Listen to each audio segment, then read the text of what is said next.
Hey guys, it's Talk to Me Tuesday on a Wednesday, as per usual. At least I'm consistent.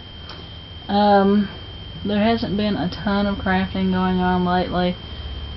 Past few weeks, it's like everything I own exploded. The alternator on my car went out, and then my battery went out. Had to get those replaced. Thank you AAA for your help.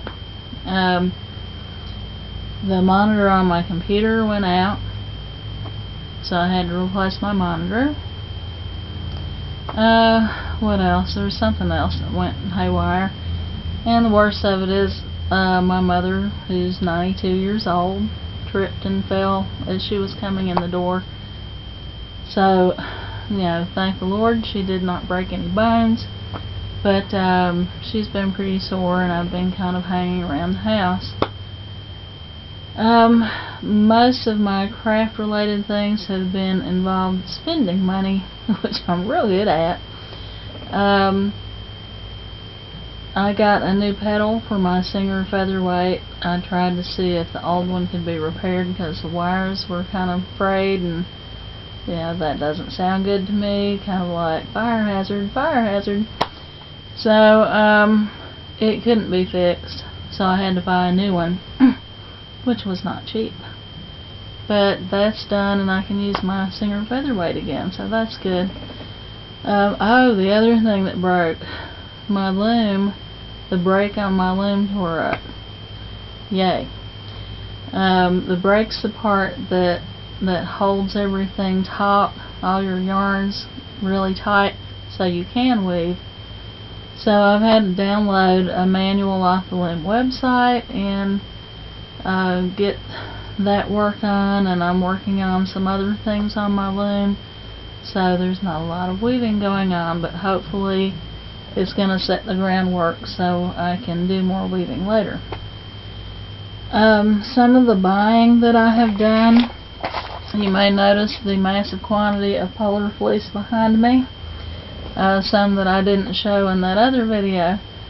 Have many yards of this, and I do like it. I mean, I like the browns and the reds and everything. Butterick patterns were $2 a piece, or $1.99 at Hancock Fabrics a week or two ago. And Connie Crawford does these large size patterns, and I thought that one would be really nice. She does patterns that are sized for large bodies. They're not just the smaller patterns that have been enlarged, if that makes any sense. I don't really care for the tie at the bottom. I think I would get rid of that. And I'm not sure I would put that many buttons on it, because it means I would have to sew buttons on lots of buttons. So I may just use bigger buttons and fewer buttonholes. But looks like it'd be comfortable, and I think that'd work. I mean, it's maybe not a pattern type that's in style right now, but I like it. Another pattern that she has is this little knit jacket that drapes. I think that would be really nice for the fall, and I do have some knit over here I can use. I need to start using the material that I have. I mean, I know people have talked about going on what do they call it, like a material fast, or a material, you're not gonna buy material for X amount of time. And I seriously need to do that. I need to use some of what I have, and I can use it with that. I've been cleaning out some things and throwing out a lot of things, and have come across some patterns that I forgot I had. So I found that one. That's pretty cool. And this one looks like puzzle pieces. I love jigsaws. So that's pretty neat.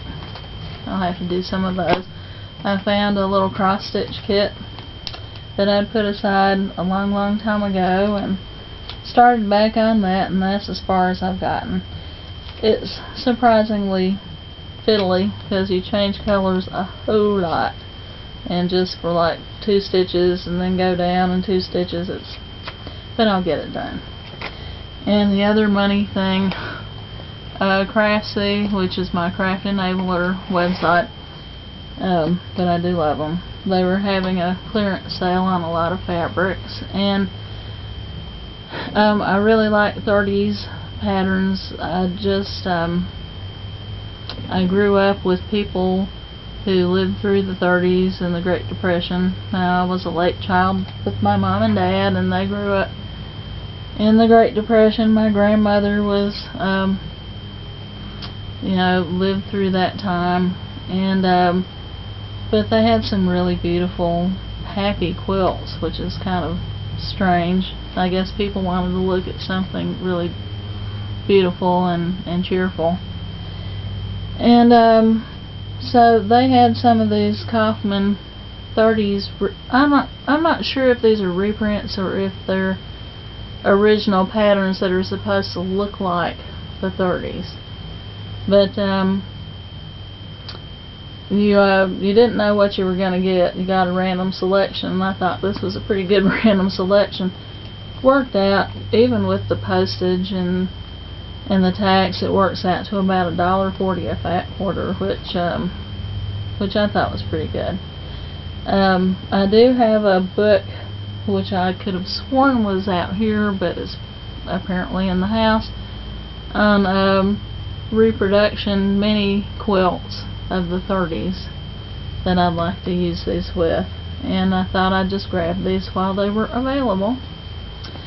So that's about it for now. I'm just going to keep working on my loom. I've got to clean up out here. I've got to clean up in the house and get my featherweight set up. So there's a lot to do, but I'm just glad I'm able to. So yeah, I've enjoyed watching your videos, and I hope that I'll have something maybe actually made next time. See you later. Bye bye.